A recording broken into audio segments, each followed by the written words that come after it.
shababi usiatalihe na zamanto simro hali fujari mpefu na hawa vinasumu ya lawa shababi usiatalihe na zamanto simro hali fujari mpefu na hawa vinasumu ya lawa shababi usizaini hena patula unyago yo bahari za jondo aladha mufira shababi usizaini hena patula unyago yo bahari za jondo aladha mufira beleti dawa mulima wadusha meza harara neutia masera beleti dawa mulima wadusha meza harara neutia masera usilewe na uzuri wa sura na ufari wa jikiri shula msalata usilewe na uzuri wa sura na ufari wa jikiri shula msalata kweli ne hawa alami ya safari kweli ne hawa alami ya safari wala tamsomo shula nyamarane o bahari kweli ne hawa alami ya safari kweli ne hawa alami ya safari wala tamsomo shula nyamarane o bahari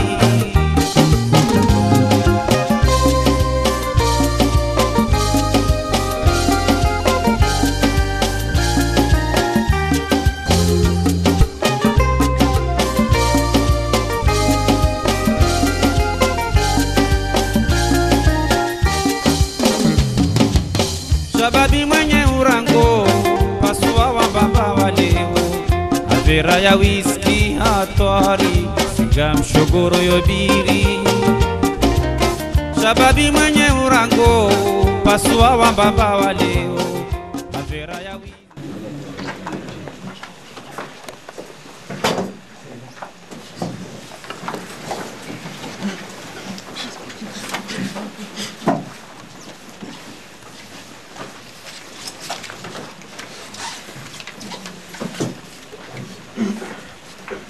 Monsieur Atoumani Mohamed Karim, le jour est venu pour exposer votre mémoire en vue de l'obtention du diplôme d'études approfondies en télécom, intitulé Contribution à l'amélioration de la réglementation et de la régulation des télécommunications, proposition de loi pour l'Union des Comores. Le jury vous propose de faire votre exposé pendant environ 30 minutes. Vous avez la parole. Merci, Monsieur le Président, de m'avoir donné la parole. Permettez-moi de louer le Seigneur pour nous avoir donné la santé, les moyens et l'opportunité d'être là pour présenter les résultats de nos recherches. Ce travail n'aurait pu être réalisé sans la contribution des personnes suivantes à qui je tiens à adresser mes vifs remerciements. À M. Rakoubé Pascal, président de l'Université d'Antananarive, d'avoir effectué les démarches nécessaires pour la réalisation de la formation doctorale à cette université. À M. Randa-Noël Benjamin, directeur de l'École supérieure polytechnique d'Antananarive, pour m'avoir accueilli dans son établissement et pour m'avoir donné l'autorisation de se tenir aujourd'hui. À M. Randem Tansou Paul Auguste, professeur et chef du département télécommunications à l'École supérieure polytechnique, qui est aussi le premier responsable de formation du DEA télécommunications. Étant mon directeur de mémoire, je tiens en premier lieu à lui adresser toute ma gratitude pour son assistance, son intégrité pendant la formation et lors de la préparation de ce mémoire. En second lieu, pour m'avoir proposé ce sujet et pour m'avoir prodigué de précieux conseils et de multiples suggestions tout au long de mes travaux de mémoire, malgré ses occupations. À M. Aktoumro Sounien, professeur titulaire au sein du département télécommunications, qui nous fait l'honneur de présider le jury de ce mémoire. Je tiens à lui adresser toute ma gratitude pour ses précieux conseils, son écoute et son intégrité pendant toutes mes formations à l'ESPA. À Mme Rabirman Liliane, docteur en électronique à l'ESPA, membre du jury, à M. Andrémias Zidour, maître de conférence au sein du département télécommunications à l'ESPA, membre du jury, à M. Ratmaza Fandiamang, maître de conférence au sein du département télécommunications à l'ESPA, membre du jury. Les vifs remerciements s'adressent également à tous les enseignants et personnels de l'école supérieure polytechnique, avec un coup de cœur aux enseignants qui nous ont formés pendant ce DEA. Si j'ai pu faire ce DEA, c'est en grande partie à cause de M. Hassima Mirali, pour m'avoir encouragé à poursuivre mes études en DEA. Son aide en multiforme m'a été d'une grande utilité. Durant l'élaboration de ce travail, beaucoup de gens m'ont apporté leur aide. Entre autres, je tiens à souligner l'accès à la documentation à l'Office malagasy d'études et de régulation des télécommunications qui m'a été accordé et qui m'a été d'une importance capitale. Pour cela, je tiens à remercier le directeur général de cette institution pour m'avoir autorisé à accéder à la documentation à travers le responsable de la documentation qui m'a toujours bien accueilli. Ainsi, j'espère qu'ils trouveront par ces quelques mots mes remerciements les plus sincères. Au personnel du DIP, au ministère de la fonction publique du travail, des lois sociales, pour leur disponibilité lors de mes travaux de recherche bibliographique, à travers leur directeur, M. Vel Jérôme. Je n'oublierai pas ma famille qui m'a soutenu durant toutes mes études. Leurs pensées et prières m'ont accompagné jusque-là, plus particulièrement pour leur confiance et leur compréhension durant mon séjour à Madagascar, et pour toute personne physique ou morale qui y a aidé de près ou de loin à l'élaboration de ce mémoire. Je vous en suis très reconnaissant et que la grâce d'Allah soit avec vous. Voici le plan de notre exposé. On a 3 grandes parties. Il y aura une présentation des télécommunications, une partie consacrée à la régulation des télécommunications et une partie sur la recommandation pour l'Union des Comores sous forme de proposition de loi. La place que prend la réglementation dans les débats sur l'évolution des télécommunications est devenue tout à fait centrale. Monopole et concurrence, secteur public et privatisation, télécommunications d'entreprise et services téléphoniques du citoyen, commerce international et services publics, autant d'éléments qui alimentent les réflexions des autorités politiques, des instances de régulation, des acteurs économiques jusqu'au plus simple utilisateur. La réglementation des télécommunications fixe les conditions juridiques d'exercice des activités économiques du secteur, depuis la fourniture des équipements, l'établissement d'un réseau et son exploitation commerciale, jusqu'à la fourniture des services transmis sur les réseaux de télécommunications, téléphonie fixe ou mobile, transmission de données, services en ligne, télé et visioconférence. L'évolution vers la concurrence, l'exercice loyal de cette concurrence entre des acteurs de taille et d'objectifs très différents, la fourniture d'équipements et de services au statut très varié constitue pour les institutions en charge de la définition, de la mise en œuvre et du contrôle de l'application de la réglementation une recherche permanente de l'équilibre dans le temps et dans l'espace. Équilibre dans le temps, pourquoi?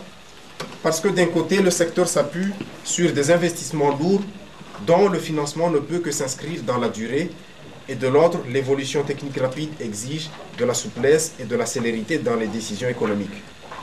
Équilibre dans l'espace pour fournir à la fois une ligne résidentielle en milieu rural et organiser des réseaux d'entreprises à haut débit au niveau de la planète. Cette recherche permanente de l'équilibre justifie que l'on parle de régulation, terme consacré dans la loi même, plus que de simple réglementation. Cette dernière devant être considérée d'abord comme un outil au service de la régulation, au service de la recherche et du maintien de l'équilibre. La régulation des télécommunications, c'est donc un ensemble de textes législatifs et réglementaires, des institutions en charge de les faire vivre en fonction d'objectifs politiques et sociaux globaux et qui détiennent des pouvoirs de réglementation, d'arbitrage, de contrôle et de sanction. Des actions et des décisions prises pour assurer l'évolution dynamique du secteur. Entrons dans la première partie. Les télécommunications recouvrent toutes les techniques, que ce soit filaire, radio, optique, etc., de transfert d'informations, quelle qu'en soit la nature, que ce soit des symboles, écrits, images, fixes ou animés, son ou autres. Ce mot, introduit en 1904 par Estolier, polytechnicien ingénieur général de télégraphe, fut consacré en 1932 à la conférence de Madrid, qui décida de rebaptiser l'Union télégraphique internationale en Union internationale des télécommunications, UIT. Les télécommunications, l'homme et les services. Les télécommunications sont un service en ce sens que leur produit est immatériel et répond à un besoin exprimé ou latent. Leur but n'est pas en premier lieu le profit, mais plutôt la satisfaction des usagers. 3 groupes de partenaires sont impliqués dans le fonctionnement du service. Le fabricant qui conçoit, développe et vend les équipements nécessaires à la réalisation du service. L'exploitant qui planifie, spécifie et installe le réseau, puis veille à son bon fonctionnement et à une saine gestion du service. Et enfin l'usager, consommateur du service, client exigeant mais inconscient des difficultés techniques. Les télécommunications ne peuvent ignorer l'homme, ses caractéristiques physiologiques, ses réactions psychologiques. Les propriétés de la voix et de l'ouïe ont une influence profonde sur la conception d'un système téléphonique. Celle de la vue dicte les paramètres d'une transmission télévisuelle. Les télécommunications intercalent entre les usagers d'une machine destinée à prolonger et amplifier leur sens. L'interface homme-machine est une adaptation mutuelle. L'homme doit apprendre un langage de communication avec la machine,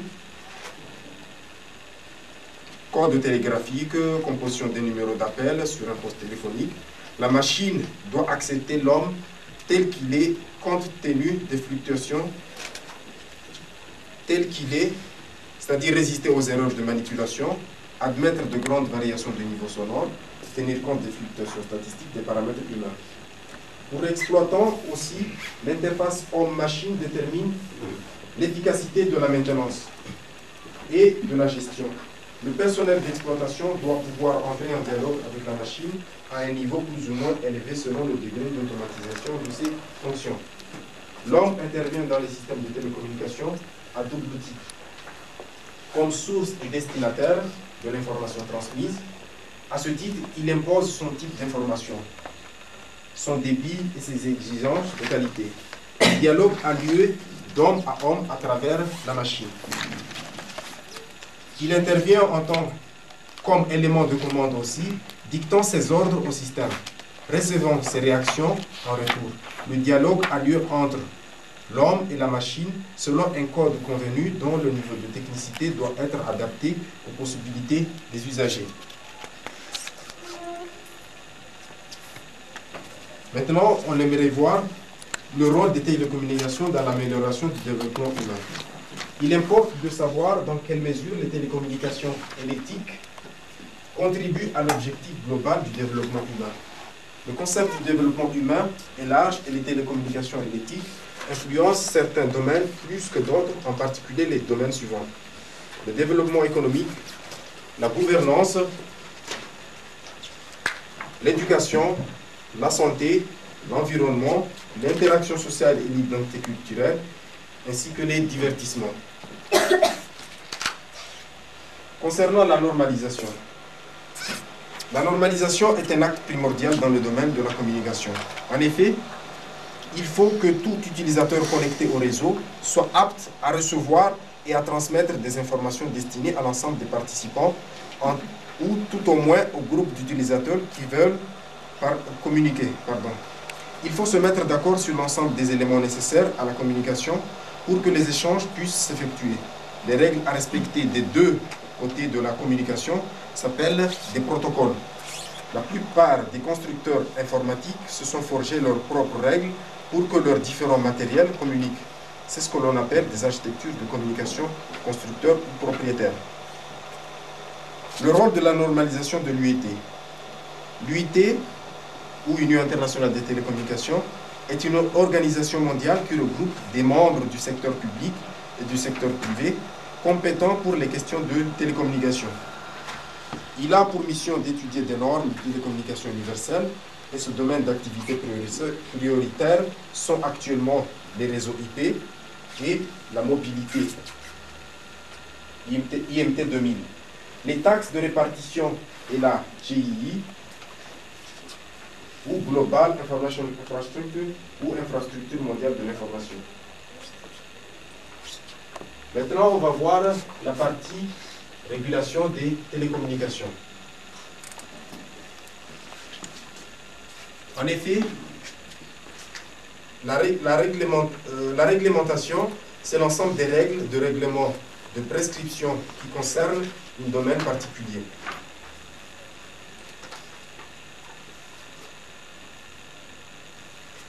Les objectifs de la réglementation sont les suivants. Faciliter l'accès universel aux services de télécommunications de base, encourager les marchés concurrentiels pour promouvoir en premier lieu la prestation efficace des services de télécommunications, une bonne qualité des services, la mise en place de services de pointe et des tarifs efficaces. Ensuite, créer un climat favorable à la promotion des investissements pour développer les réseaux de télécommunications, accroître la confiance du public dans les marchés des télécommunications par l'application de politiques transparentes de régulation et d'octroi de licences, protéger les droits des usagers, notamment les droits à la protection de la vie privée, accroître la connectivité des télécommunications pour tous les usagers par la mise en œuvre de procédures efficaces d'interconnexion, ainsi que optimiser l'utilisation des ressources limitées telles que le spectre radioélectrique, les numéros et les priorités. Concernant la régulation, le fait de maintenir un équilibre, la régulation, par définition, c'est le fait de maintenir un équilibre, d'assurer le fonctionnement correct d'un système complexe. Fondement de la régulation des télécommunications. Le système de télécommunication repose d'abord sur une infrastructure physique au sens plein du terme. Que ce soit des tranchées, des câbles, des commutateurs, des pylônes ou des antennes. Cette infrastructure est coûteuse, elle est relativement lourde à mettre en œuvre et ne peut trouver les conditions de sa rentabilité économique que dans la durée. Les télécommunications constituent également une infrastructure de l'économie, support d'échange d'informations, support de transactions financières. Les télécommunications prennent une part croissante dans les conditions de développement des économies modernes. Les télécommunications doivent aussi être considérées comme un support collectif de communication personnelle. L'organisation sociale et politique de la société reflète, bénéficie, pâtit aussi parfois des conditions dans lesquelles les membres de cette société peuvent communiquer entre eux. Établir et exploiter un réseau de télécommunications ne constitue pas seulement une activité technique, mais c'est également une activité de gestion. Le développement des réseaux s'effectuant naturellement sous contraintes économiques. Caractéristiques de la régulation. La régulation en tant qu'instrument de contrôle ne se réduit pas à la réglementation sous forme cadre juridique. Elle comporte une double composante. Une composante économique, on peut prendre l'exemple de l'interconnexion, et une composante politique en ce qui concerne les services universels. La régulation est indépendante mais asymétrique. Elle est en fait évolutive. Il y a une phase juridique, économique, puis comportementale. En effet, l'État est réglementaire et régulateur du marché, propriétaire ou actionnaire de l'opérateur historique et opérateur du réseau. Ces multiples rôles, souvent antagonistes, ont créé une confusion d'objectifs génératrices d'inefficacité dans l'organisation traditionnelle des réseaux publics de télécommunications, ce qu'on appelait auparavant les PTT. Dans l'évolution des télécommunications, on rencontre une phase de déréglementation qui a trois dimensions. Il y a tout d'abord la libéralisation, qui implique une ouverture concurrentielle du marché. Il y a eu une transposition de la régulation, c'est-à-dire la transition de l'encadrement des monopoles vers la régulation des marchés. Et ensuite, la transformation de l'opérateur historique, c'est-à-dire la privatisation ou l'ouverture du capital, le changement de statut du personnel ou le démantèlement. La combinaison des deux derniers points, le 2 et le 3, c'est ce qui nous permet d'avoir une libéralisation.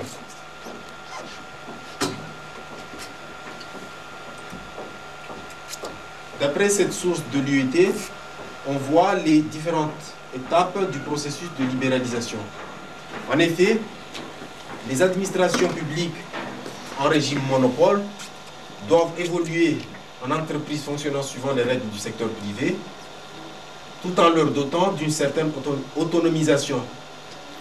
Dès le moment où on commence l'autonomisation, on capitalise et on valorise ces entreprises qui aboutissent à l'introduction du secteur privé sur les marchés niches.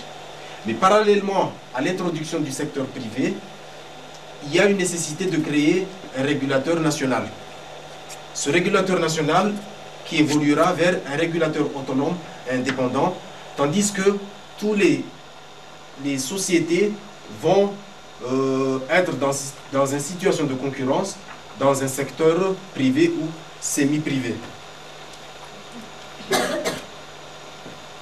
On peut se demander pourquoi une régulation spécifique à un secteur. Nous pouvons avancer 4 raisons majeures. En fait, il existe des ressources rares ou essentielles, d'où des problèmes spécifiques d'accès au spectre, par exemple, ou au réseau. Il existe des exigences essentielles de nature publique, sécurité, numéro d'urgence, obligation de service universel, etc. Le marché n'est pas vraiment concurrentiel. Il faut donc corriger les défaillances du marché, ou bien le progrès technologique est très rapide. La régulation sectorielle repose sur une délégation de pouvoir à une autorité tierce, qui est le régulateur indépendant. Ici, on voit conventionnellement, on a le pouvoir législatif, le pouvoir exécutif qui décide, le pouvoir législatif qui décide des règles, le pouvoir exécutif qui les applique et le pouvoir judiciaire qui sanctionne en cas de non-respect des règles. Ici, on voit le régulateur en tant qu'autorité tierce qui prend conseil avec le pouvoir législatif et qui a recours au pouvoir judiciaire en arbitrant les différends et éventuellement s'il veut donner des sanctions. En plus de cela, il partage des prérogatives et en même temps indépendant vis-à-vis des trois pouvoirs. Les problématiques clés pour le régulateur sont les suivantes. Sa légitimité et son ancienneté. En fait, la légitimité se construit dans le temps. Comme nous l'avons dit un peu plus haut, la régulation est évolutive. Il y a une phase juridique, économique, puis comportementale.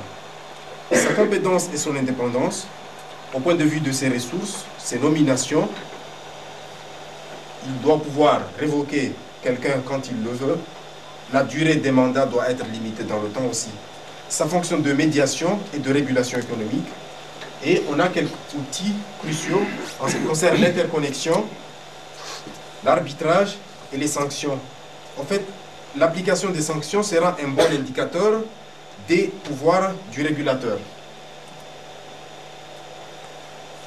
La mise en place d'agences de régulation exige des compétences sur les questions techniques, juridiques, économiques et communicationnelles essentielles pour un exercice efficace de la fonction de régulateur. Il est important de s'assurer que la formation reçue par ces personnels leur permet d'assumer pleinement et efficacement leurs fonctions respectives. On peut se demander pourquoi réguler l'interconnexion. Il faut qu'il y ait un contrôle de l'accès à des ressources essentielles pour l'accès des opérateurs entrants au marché final.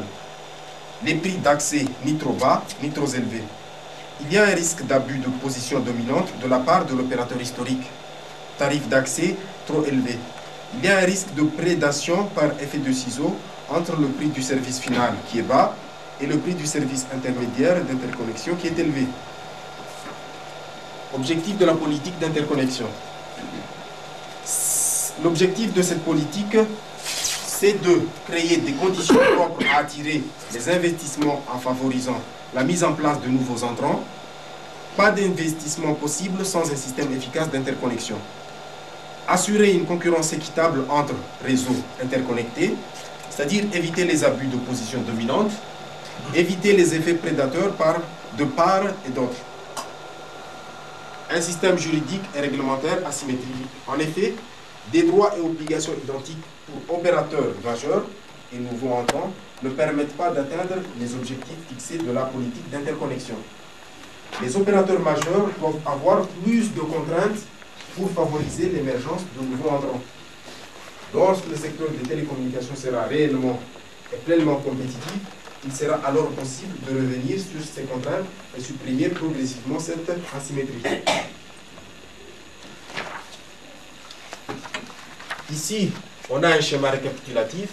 En fait, le Parlement élu des citoyens et ou le gouvernement, au point numéro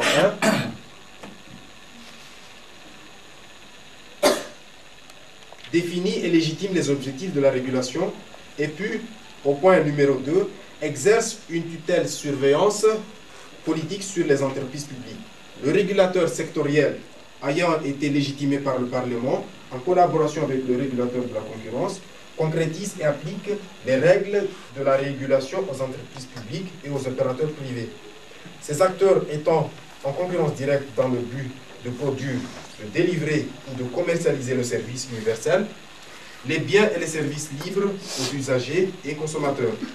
Quant aux instances d'arbitrage et les tribunaux, ils tranchent les litiges et sanctionnent quand il le faut entre les opérateurs et les usagers.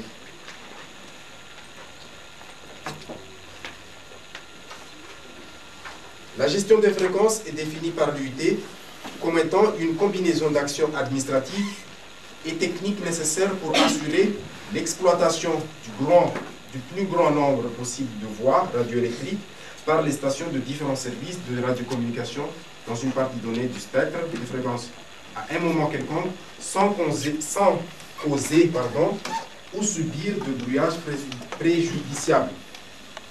L'enjeu aujourd'hui n'est plus simplement technico-administratif, mais aussi un enjeu financier, où il faut faire participer activement tous les acteurs du secteur des télécommunications, et en particulier des régulateurs et les grands opérateurs.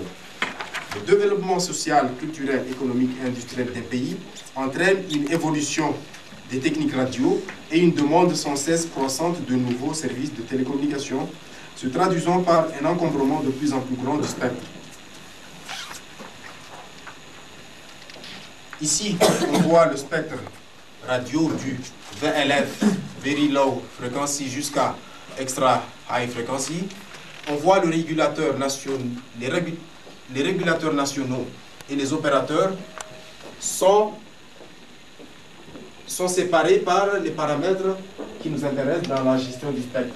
En fait, les régulateurs fournissent les fréquences et les ressources rares aux opérateurs, tandis que les opérateurs doivent payer les frais de licence et fournir les informations quant à leur exploitation. Le contexte de la gestion du spectre. C'est en effet un défi pour les régulateurs et les opérateurs que de mettre en place les procédures, les outils et les moyens nécessaires pour optimiser l'échange d'informations. Le spectre représente une ressource limitée. L'augmentation du trafic multiréseau nécessite désormais la mise en place de moyens stricts de gestion. Il est maintenant considéré comme une priorité absolue pour les organisations internationales d'établir les normes et de mettre les résolutions et les recommandations nécessaires à une gestion saine du spectre au niveau national et international. Ces normes et règles devraient être appliquées par les régulateurs nationaux du spectre radioélectrique en établissant les normes nationales et se dotant des moyens législatifs et techniques nécessaires pour les appliquer. D'une manière simple, la gestion du spectre représente le processus complet permettant de réguler et de gérer l'utilisation des fréquences du spectre radio. L'objectif de la gestion du spectre consiste à augmenter l'occupation du spectre et diminuer les interférences. Les règles de régulation constituent une base légale pour le processus de gestion du spectre. Les bases de données, incluant en particulier les détails sur tous les utilisateurs du spectre, permettent d'obtenir la base technique et administrative du processus qui procure des informations sur l'occupation du spectre, l'assignation des fréquences et les démarches d'obtention des licences. Quant au contrôle du spectre, la vérification et l'application des règles représentent les moyens nécessaires à l'intégrité de la gestion du spectre. Ici, la responsabilité des opérateurs est liée au niveau des régulateurs nationaux et aux clients, puisque on leur a fourni des fréquences et des ressources mais eux, ils sont attendus à fournir des réseaux et des services aux clients. Ils récupèrent leur argent par les frais des services, mais en même temps, des informations sont acheminées jusqu'au niveau du régulateur pour la gestion du spectre. Entrons dans la dernière grande partie concernant les recommandations pour l'Union des Comores. L'Union des Comores, composée de 4 îles de l'océan Indien, se situe dans le canal de Mozambique, entre le côté est africain et le nord-ouest de Madagascar. Ces îles sont Grande Comore, Anjouan, Moigny et Mayotte, encore sous l'administration française. Ancienne colonie française, les Comores sont devenues indépendantes depuis le 6 juillet 1975. On a comme ville principale Moroni, Mutsamboudou, Fongoni et Nzaoudi. La capitale, c'est à Moroni. On a une superficie de 2236 km², une population de 652 200 habitants selon les dernières estimations, une constitution du 23 décembre 2001 instituant un gouvernement fédéral et des gouvernements autonomes au niveau de chaque île. Pour chaque île autonome, un gouvernement gère les affaires internes. On a une densité de 292 habitants au kilomètre carré. Les Comores sont membres de la COI et du COMESA au niveau régional.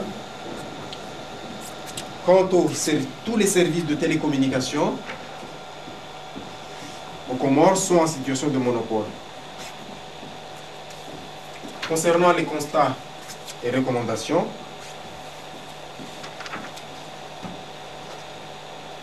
nous sommes en mesure de faire le constat suivant.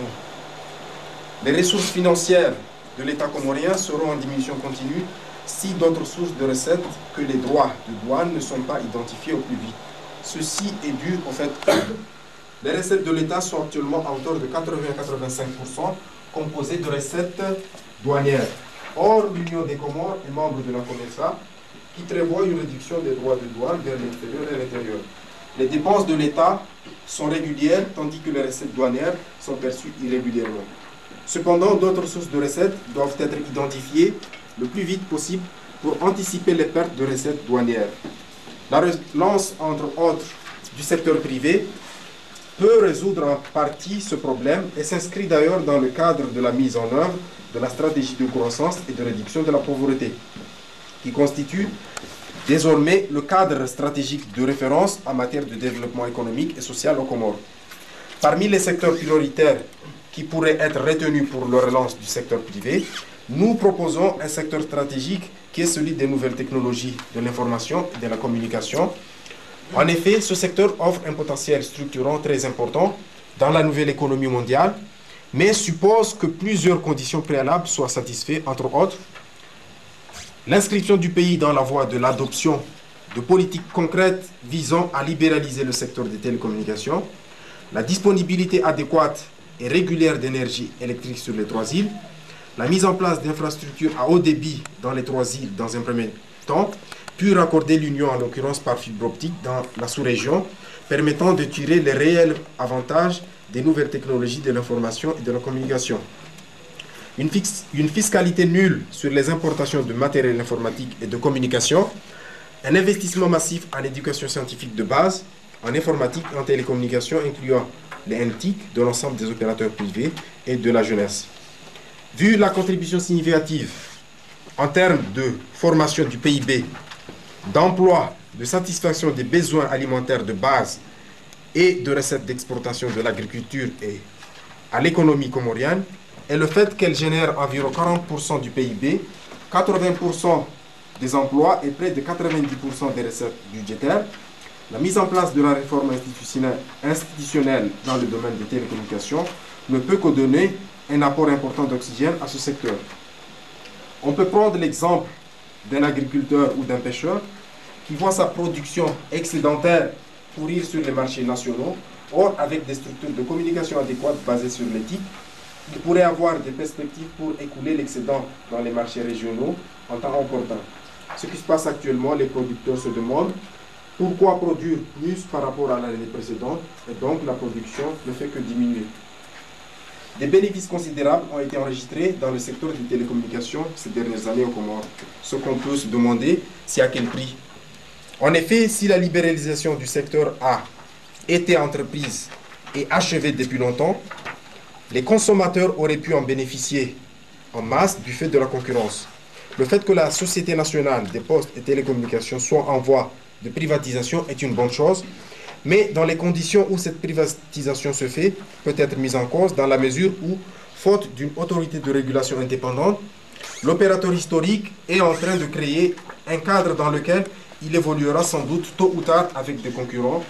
Il est urgent de créer une autorité indépendante pour étudier et définir en toute impartialité les règles du jeu du marché des télécommunications en Comores.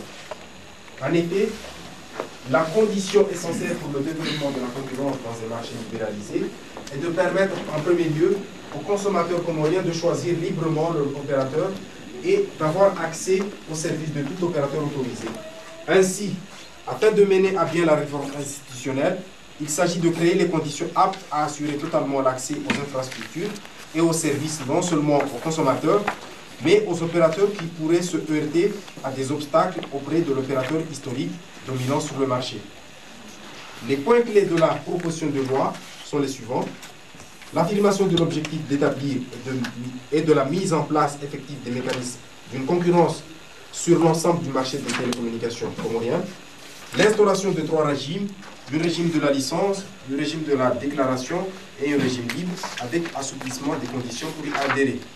La reconnaissance expresse de la politique en matière de nouvelles technologies de l'information et de la communication, la création de l'organe indépendant pour réguler le secteur, la définition de la réglementation et de la gestion des fréquences, ainsi que la définition également des conditions d'interconnexion. Les propositions de loi sont 4. En fait, il y a une proposition et 3 décrets qui accompagnent cette proposition. Les réseaux de télécommunications sont depuis longtemps reconnus comme faisant partie de l'infrastructure de base indispensable au développement et à la modernisation d'un pays, au même titre que les réseaux électriques, de transport et de l'eau. L'avenir des travaux de normalisation de l'UIT dépendra de la déréglementation et de la privatisation des réseaux de télécommunications, des nouvelles technologies et des besoins de gestion qui en découleront, et enfin des nouvelles techniques de l'informatique et des communications. Cependant, l'architecture que constituent ces réseaux repose sur de gros investissements insupportables pour les États, d'où la nécessité de créer des conditions et un environnement approprié pour le développement du secteur des télécommunications par les entreprises privées. Dans cet environnement nouvellement constitué, il est primordial de définir les règles du jeu pour les futurs concurrents en ce qui concerne l'attribution des ressources limitées, fréquences, numéros, spectres, les conditions d'interconnexion des différents opérateurs, ainsi que les obligations de service et d'accès universel pour les opérateurs dominants. L'aspect essentiel de la concurrence dans le domaine des télécommunications est la capacité d'interconnexion des réseaux. Celle-ci permet de communiquer entre réseaux, reliant les concurrents de sorte à ce que les clients des divers réseaux puissent communiquer entre eux. Concernant l'Union des Comores, il est évident que la libéralisation du secteur des télécommunications contribuera au développement du pays dans tous les domaines. L'évolution actuelle de la réglementation n'est pas dans la bonne voie, dans la mesure où l'on ne peut pas concevoir une libéralisation conditionnée par la privatisation de l'opérateur historique dans un secteur relevant d'obligations de service public et universel et soumis aussi à de lourds investissements sans la définition claire et nette des cahiers des charges par une autorité indépendante, celle-ci en ayant préalablement délivré les licences y afférentes. La séparation des services postaux et des télécommunications est un point important entrant dans la voie de la libéralisation effective du secteur des communications comorien, mais beaucoup reste à faire et l'opérateur historique ne peut pas être juge et partie dans la mesure où les règles du jeu doivent être prises en toute objectivité. Les actions que nous proposons sous forme de proposition de loi constituent la base juridique qui doit être suivie par des mesures d'accompagnement, notamment la création de l'autorité indépendante pour réguler le secteur des télécommunications. Ainsi s'achève cet exposé. Merci de votre aimable attention. Nous demandons l'indulgence des membres du jury pour les fautes qui auraient pu se glisser dans l'ouvrage et dans mon exposé. Monsieur le Président, Messieurs et Madame les membres du jury, je suis à votre disposition pour vos éventuelles questions et remarques. Merci, monsieur Malik Mohamed Khalid. Tout d'abord, je tiens à féliciter l'impétrant pour son exposé, qui n'est pas vraiment dans mon domaine, mais j'ai quand même écouté jusqu'à la fin. Pour ne pas perdre du temps, je vais donner tout de suite la parole au membre du jury. Et premièrement à Madame Birman Liane. Je vous remercie, Monsieur le Président. Je tiens à féliciter l'impétrant pour la clarté de son exposé. Même s'il a parlé plus vite que son membre, c'est terminé quand même en une trentaine de minutes. Donc, bravo pour l'exposé. Il est clair que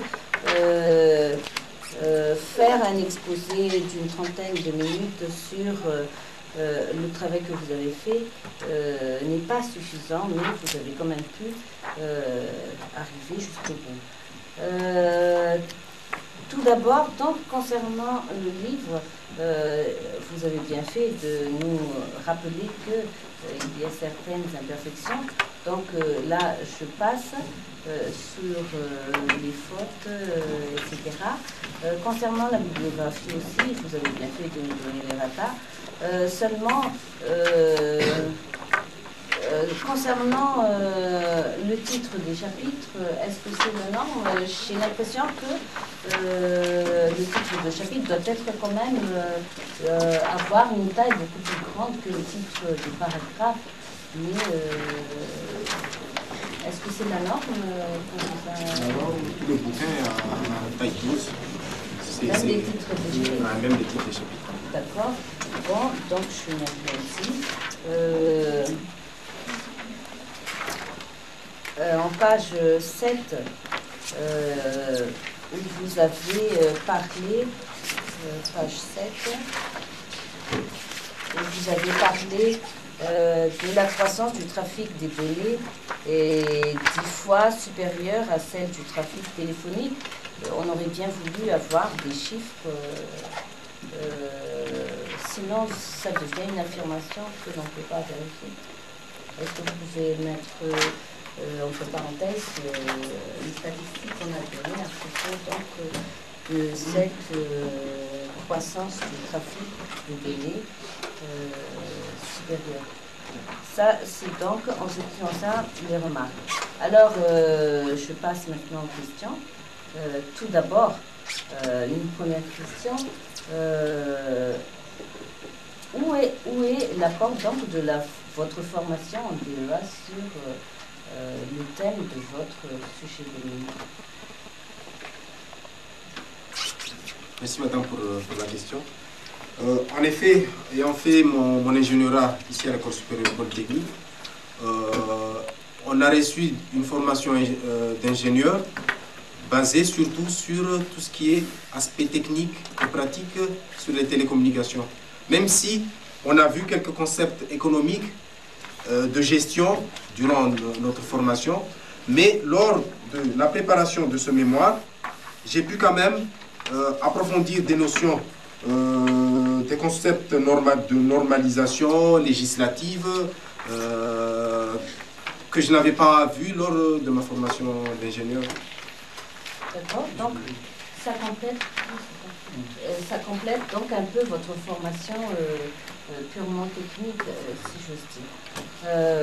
Alors, nous y voilà. Vous savez très bien que la CNPT a le monopole donc sur tout ce qui est télécommunication, transmission de données, téléphonie, etc. Est-ce que vous avez eu, disons, l'aval de la SNPT pour pouvoir faire une proposition de loi concernant la régulation, etc. En fait, c'est surtout là où se pose le problème, parce que ça ne vient pas à la Société nationale des postes et télécommunications de proposer une loi, puisque cette société est en situation de monopole et évolue vers une situation de concurrence dans laquelle il va être avec des sociétés privées. Et donc, si on laisse cette société faire la loi, c'est sûr qu'il va créer des conditions favorables pour lui. Et donc, moi j'ai bien compris parce que nous les avions sollicités pour financer cette étude, mais ils ont refusé. Donc moi, bon, c'est comme ça peut se comprendre parce qu'ils ne peuvent pas financer des études pareilles, puisque eux, ils ont intérêt à ce que cette situation de monopole, même s'il est en concurrence, reste un monopole voilé. Et donc je comprends pourquoi ils ne devraient pas cautionner ce genre d'études. D'accord. En ce qui concerne donc votre proposition, est-ce que vous pouvez dire en un mot la différence ou la ressemblance avec donc l'OMERT que vous avez pu contacter au niveau de votre travail bibliographique? En fait, par rapport à l'OMERT, l'OMERT a été créé en 1996. Et donc, comme j'ai dit, la régulation et l'autorité de régulation, il y a tout un tas de phases. L'OMERT actuellement a acquis une certaine maturité et il a beaucoup d'années passées. Si on regarde le cadre réglementaire à Madagascar actuellement, récemment il y a eu un certain réajustement sur les tarifs d'interconnexion concernant l'opérateur Telma et les opérateurs de mobile. Ça, c'est une chose qui n'aurait pas pu se faire auparavant. Parce que quand on rentre dans le secteur de la concurrence, quand on fait la libéralisation, on pénalise d'abord l'opérateur historique. Et même, récemment, quand il y a eu une conférence ici avec le directeur de Telma, il avait dit comme quoi les accords qui ont été faits auparavant sur l'interconnexion ont été déficitaires pour Telma. Ça peut se comprendre actuellement, ça peut se comprendre en ce temps-là, mais actuellement, ça ne peut pas se comprendre. Parce que depuis que la loi a été faite, jusqu'à maintenant, il y a eu une certaine évolution. Les entreprises privées se sont développées, et donc on peut réajuster les prix. Par contre, au Comores, il faut qu'il y ait une certaine pénalisation de l'opérateur historique pour favoriser d'abord à ce que les nouveaux entrants puissent être stables dans le secteur. Et puis, dans le temps, c'est là qu'on réajuste et on assouplit les règles. D'accord. Votre sujet parle des télécommunications. Est-ce que vous pouvez nous donner le plus grand donc, projet que vous proposez concernant les télécommunications, ce qui vous semble le plus important concernant les télécommunications au niveau de l'Union des Comores? Les propositions que nous donnons ici sont composées par une loi suivie par des décrets. C'est-à-dire, la loi en elle-même doit être suivie par tout un ensemble de décrets qui détaillent les choses et qui rajoutent les compléments là où il faut. Et donc, la loi concerne la libéralisation du secteur des télécommunications. Il faut abolir cette situation de monopole de la société nationale. Et donc, tous les décrets qui sont autour de cette loi rapportent des compléments en ce qui concerne, par exemple, la création de l'autorité indépendante et la gestion de fréquences, ainsi de suite, et l'interconnexion aussi. D'accord. Alors, concernant justement l'autorité compétente dont vous avez parlé et le régulateur,